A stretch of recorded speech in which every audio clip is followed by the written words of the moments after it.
नमस्कार दोस्तों। और आज हम आपसे बातें करेंगे अपने टॉपिक रोमांटिक एज पर। तो रोमांटिक एज पर हमने अब तक बातें किया था फर्स्ट जनरेशन और सेकंड जनरेशन के पोएट्स के बारे में। तो जो हमारे सेकंड जनरेशन के पोएट बचे हुए हैं वो हैं हमारे जॉन किट्स। तो आज मैं जॉन किट्स को डिस्कस करने वाले हैं। तो चलिए वीडियो को हम लोग शुरू कर लेते हैं। और एक इन्फॉर्मेशन मैं दे देना चाहता हूँ कि ये रोमांटिक एज का अंतिम वीडियो होगा, अर्थात लास्ट वीडियो होगा। तो सबसे पहले जॉन किट्स। जॉन किट्स अपने आप में एक बहुत बड़ा नाम है लेट रोमांटिक एज में। इनका अंदाजा हम इस बात से लगा सकते हैं दोस्तों कि ये सबसे पहले तो एमएस मास्टर सर्जन के का स्टूडेंट थे, मेडिकल के स्टूडेंट थे। और एमएस के बाद इन्होंने राइटिंग अर्थात लिटरेचर में हाथ आजमाया। और शुरुआत में जो कुछ भी लिखा करते थे इनको बहुत बड़ा फेम नहीं मिली। लोग इनके वर्ड्स को मजाक लगा दिया करते थे या पढ़ना उतना पसंद नहीं करते थे। वजह इतने कॉम्प्लिकेटेड लिख दिया करते थे कि लोग इनकी चीज़ों को समझ नहीं पाते थे।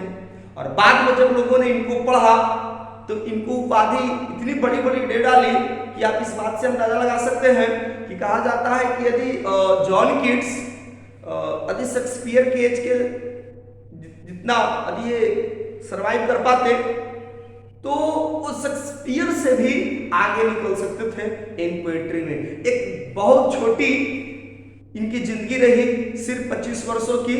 और इनकी एक बीमारी थी दोस्तों ट्यूबरक्लोसिस की।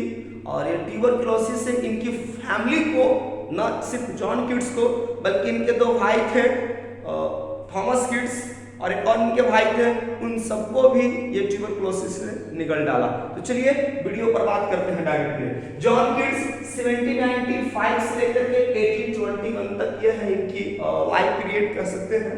1795 ईस्वी में इनका जन्म हुआ। 1821 में दुनिया को अलविदा कहा। आप देख सकते हैं कितनी शॉर्ट लाइफ स्पैन इन्होंने जिया है। बहुत ही कम उम्र में इतना बड़ा बड़ा इन्होंने वर्क किया, आप इसी बात से अंदाजा करेंगे। आइए उम्र को पढ़ते हैं। तो कहता है क्या English romantic poet. English romantic poet में कौन इंक्लूड कर देंगे? लेट रोमांटिक कर देंगे, जिसको मैं सेकंड कर रहा हूं। लेट रोमांटिक करके आप पढ़ें तो ज्यादा बेहतर है। और बॉर्न इन मुरगेट लंदन इन 1795। मुरगेट नाम का लंदन में एक जगह है दोस्तों, वहीं पर इनको 1795 ईस्वी में 1795 में इनका जन्म हुआ था। तो ये हमें काफी इंपॉर्टेंट रहेगा ये ईयर। और मैं बता दूं कि एक हमारे लेहन नाम के पोएट है हंट साहेब, और काफी इनको मदद किए हैं जी। तो इनकी एक बुक थी, बुक है तो हम लोग सिंपली पोएट्री ऑन सॉलिट्यूड। और सॉलिट्यूड इनकी फर्स्ट पब्लिशिंग बुक थी। और इस बुक को पब्लिश करने में हंट साहब का बहुत बड़ा योगदान है। काफी इन्होंने मदद किया था, सहयोग किया था जॉन किट्स को। तो आगे हम लोग बढ़ते हैं। और यदि बात कर ली जाए कि जॉन किट्स की जो फर्स्ट लॉन्ग नैरेटिव पोएम कौन सी है, लॉन्ग नैरेटिव पोएम दोस्तों, तो इसमें जो हमारा नाम आता है वो इंडमियम का। इंडमियम एक ऐसा वर्क है जो 1818 में पब्लिश हुआ, काफी फेमस हुआ दोस्तों। इंडमियम इसलिए फेमस होता है क्योंकि इसकी एक पोएट्री है और उस पोएट्री का जो लाइन काफी फेमस हुआ था। तो यह एक पोएट्री है इंडमियम नाम की जॉन किट्स की। और इस पोएम की जो शुरुआती लाइनिंग है, a thing of beauty is joy forever, is joy forever. ठीक है दोस्तों, जो ब्यूटी का जो थिंग होता है, a thing of beauty is joy forever. Simply हम लोगों को का beauty is just to enjoy and should not try to touch it. Beauty is just only to see, not to touch, like that. So beauty is such a things that can be only enjoyed. Okay? And इन्होंने एक चीजें बताया था जिस तरह से हमारे अपने मिथोलॉजी में होती है, सत्यम शिवम सुंदरम। जो सत्य है वही सुंदर है और जो सुंदर है वही सत्य है। तो इनकी एक स्टेटमेंट थी, beauty is truth and truth is beauty. तो ये भी नियम का ही लाइन है, वो भी याद रखेंगे। A thing of beauty is joy forever, truth is beauty and beauty is truth. सत्यम शिवम सुंदरम। आगे बढ़ते हैं दोस्तों। कहता है कि ये जो पोएट्री है Endymion based on Greek myth, Greek mythology पर, ग्रीक पौराणिक कथाओं पर यह आधारित है, जिसमें एक हमारा कैरेक्टर है इंडमियम नाम का। एक ऐसा शेफर्ड है, इनको बहुत ज्यादा प्यार दुलार मिला है जी। A shepherd loved by the moon goddess Selene. Moon की जो देवी थी, गॉडेस थी, उनके द्वारा इनको खासकर बहुत ज्यादा प्यार मिला है इस शेफर्ड एंडमियम को। जो जॉन किट्स की में पोएट्री है उसमें एक शेफर्ड, और शेफर्ड का नाम है, और उसको जो लफ्ज दिया गया है मून गॉडेस, नाम याद रखिए, काफी इंपॉर्टेंट रहता है ये नाम। सेलिन, सेलिन जो है SELEN, इनके द्वारा इस शेफर्ड को काफी प्यार दिया गया था। याद रखेंगे, what was the name of the goddess who loved Endymion. तो एंडमियम में जो गॉडेस है वो गॉडेस का नाम सेलिन है। बात कर ली जाए कि ये पोएट्री किस वर्ष में लिखी गई है जी, क्या है इसका स्ट्रक्चर्स, पैटर्न्स। तो हीरोइक कपलेट में दोस्तों कपलेट क्या होती है, आप जाइए हमारे एक वीडियो मैंने बताया था फॉर्म्स ऑफ स्टैंजा, वहां पर मैंने काफी विस्तृत में डिस्कस किया है कपलेट क्या होते हैं, हीरोइक कपलेट क्या होते हैं, शेक्सपियरियन कपलेट क्या होते हैं, मैंने सारे चीज को वहां पर डिस्कस किया, तो आपको वहां से बेटर अंडरस्टैंडिंग हो जाएगा। आगे बढ़ते हैं, और कहता है कि ये जो पोएम थी कितनी फेमस है कि किट्स ने भी बहुत सारी बातें इस पर अपने पोएट्री पर कर दी। कहते क्या है कि Keats called this poem, Keats ने इस पोएम को क्या कहा है जी, ए टेस्ट, यह एक टेस्ट है। आगे क्या है, ए ट्रायल, ट्रायल को समझते हैं, एफर्ट्स, प्रयास, ए trial of his powers of imagination, अपने पावर का जो इमेजिनेशन करते थे उसका यह एक ट्रायल था, अपने पावर का इमेजिनेशन करने का, अपनी जो क्षमता है सोचने की, उसकी क्या शक्ति है, उसकी एक trial. End of his inventions, और ये भी है कि भाई वो कहाँ तक क्या क्या इन्वेंट कर सकते थे लिटरेचर में, क्योंकि ऑलरेडी मैंने बताया कि ये जो जॉन किट्स हैं एक मेडिकल के छात्र रहे हैं। पूरी लाइफ इन्होंने मात्र 25 साल किया और उसमें से 18-19 साल तक इन्होंने मेडिकल का स्टूडेंट रहे, और फिर 5 से 6 वर्षों में इतने बड़े बड़े वर्क किए। डेफिनेटली तौर पर ये एक ग्रेट अचीवमेंट कही जाएगी इस पोएट को। आगे बढ़ते हैं दोस्तों, कहते हैं कि ये जो पोएम है इनके, ये किसको डेडिकेट किया गया, नाम याद रखेंगे, थॉमस चैटरटन। थॉमस चैटरटन नाम का एक राइटर है, उनको यह पोएम क्या करती है, डेडिकेट करती है। और ये डेडिकेट हमारे जॉन किट्स ने अपने एक जो राइटर है थॉमस चैटरटन, CHATTERTN, चैटरटन, उन्हीं को डेडिकेट करती है। और जहां तक हम बात कर ले अचीवमेंट्स और सक्सेस की, तो जॉन किट्स का जो सफलता हाथ लगी वो ईयर है 1819, और 1819 में दोस्तों इन्होंने एक से बढ़कर एक वर्क लिखा, और ये वर्क काफी इनके लिए प्रोडक्टिव रहा, अधिक से अधिक उन्होंने वर्क को प्रोड्यूस किया है। तो आइए उन वर्क को जानते हैं। The year 1819 was the most productive year of Keats, Keats के लिए काफी इंपॉर्टेंट रहा, and it is called his annus mirabilis, और इन्होंने इस ईयर को क्या कहा है, हिज एनस मिराबिलिस। एज क्यों ऐसा उन्होंने कहा जी, तो as he wrote some important words, क्योंकि इस ईयर में 1819 में दोस्तों किट्स ने कुछ इंपॉर्टेंट वर्ड्स लिखे जो काफी इंपॉर्टेंट है, जो इनको इमॉर्टल बना दिया, जो आज हम लोगों के बीच फेमस है। भले ही वो प्रेजेंट हो ना हो, उनके वर्क आज लोग बहुत चाव से पढ़ते हैं, काफी इंटरेस्टिंग है पढ़ते हैं। और जो बड़ा नाम है the eve of Saint Agnes, भला कोई भी लिटरेचर का बंदा ये नाम कैसे भूल सकता है, the sun of the eve of Saint Agnes by John Keats, काफी फेमस है। और एक और वर्क की बात करेंगे, ला बेले डैम सेंस मर्सी, ला बेले डैम सेंस मर्सी, ये भी इनकी काफी most celebrated most readable work है बाय जॉन किट्स। बात करते हैं दोस्तों, मैंने जैसा बताया कि हर इंसान के लाइफ में कुछ ऐसी मोड़ आती है जहां पर वो या तो जंग को हार जाता है या तो उसको जीत करके फिर एक नई जिंदगी की शुरुआत करती है। फिलहाल जॉन किट्स के साथ ऐसा कुछ भी नहीं था दोस्तों, इनको जिंदगी ने मौका नहीं दिया, और 1825 का वह दौर था 23rd December, I think, yes, I have mentioned there, yeah, 23rd not December दोस्तों, फरवरी, और 23rd फरवरी को 1821 not 25 21-25 साल का उनका लाइफ स्पैन था। 21 में ट्यूबरक्लोसिस से ग्रसित थे, जैसा कि मैंने बिगिनिंग में बताया था, और ट्यूबरक्लोसिस ने इनको निकल गया और एज ए रिजल्ट इनको रोम की एक फेमस सिमेट्री है दोस्तों, हम कहें तो ग्रेव, वहीं पर इनको क्या कर दिया गया, दफना दिया गया, buried in the Protestant cemetery in Rome. और रोम के प्रोटेस्टेंट सिमेट्री में 1821 को इनको क्या कर दिया गया, बरीड कर दिया गया, दफना दिया गया।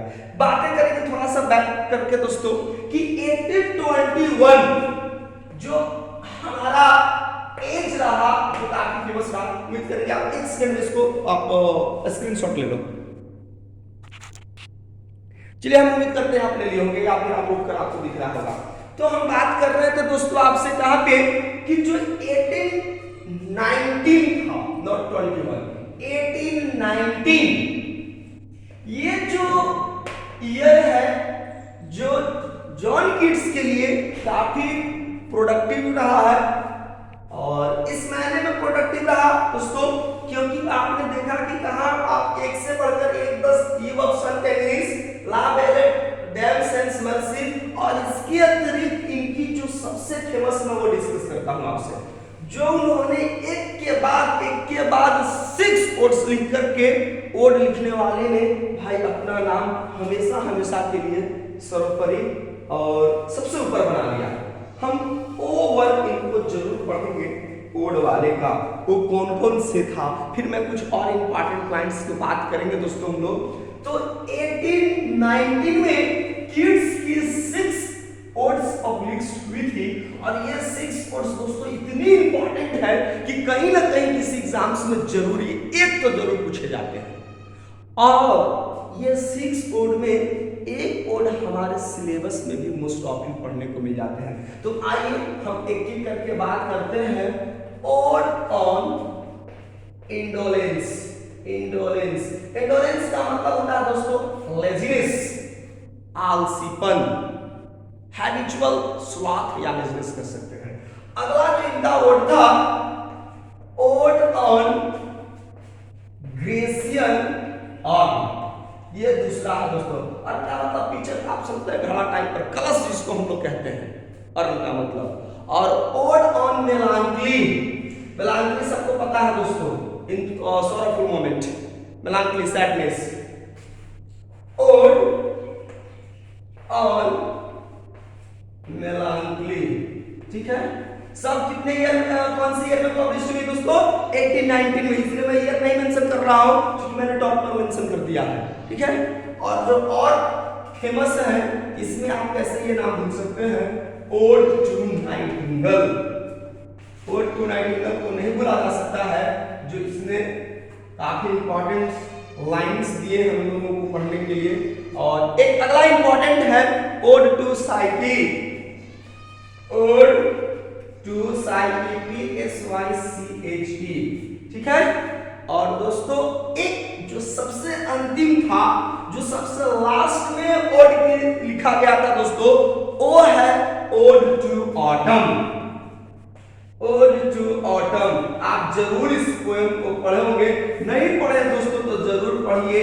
ये 3 स्टांजा में लिखा गया है और प्रत्येक स्टांजा में आई थिंक 11 या 7 लाइंस है। 3 स्टांजा की ये पोएम है, आप जाकर देखें, काफी इंपॉर्टेंट रहेगा।